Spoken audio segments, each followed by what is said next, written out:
From the weather team you can trust, here's Chief Meteorologist Eric Sneidel. Well, that certainly feels like it could be a fun thing to do on a rainy weekend, of which, for parts of the area, we're going to have some rain around tomorrow. But calling this a rainy weekend, I think that's a stretch. I think this is actually a pretty solid weekend by our standards.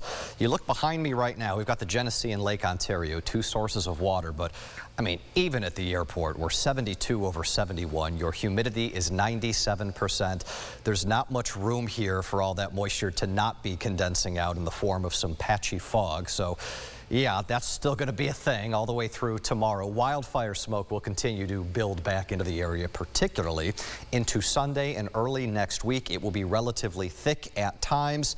Early modeling still does not have this dramatically impacting air quality, but it really is wild how much of the lower 48 is going to be covered in wildfire smoke over the next 48 hours. More than half, I would argue even about 3/4 of the lower 48 is going to have some haze from that. Curling band of still some downpours. Now, most of this is just plain rain across our coverage area, but some of this is going to be enough to give you a quick 1/10 of an inch of wet weather east of Parrington.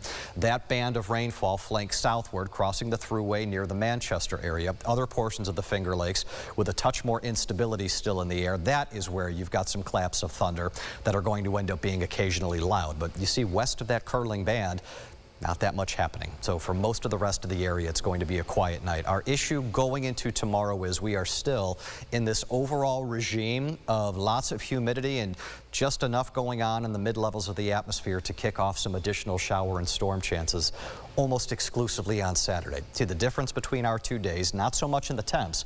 Hidden within this graphic is the fact that humidity is actually going to fall on Sunday, along with those rain chances too. Future view looks like this. Highest chances of downpours arriving by lunchtime. You're going to have hit or miss stuff floating around afternoon into the early evening. But then by the time we flip the calendar day over to Sunday, it's abundant sunshine all day long with highs in the lower 80s.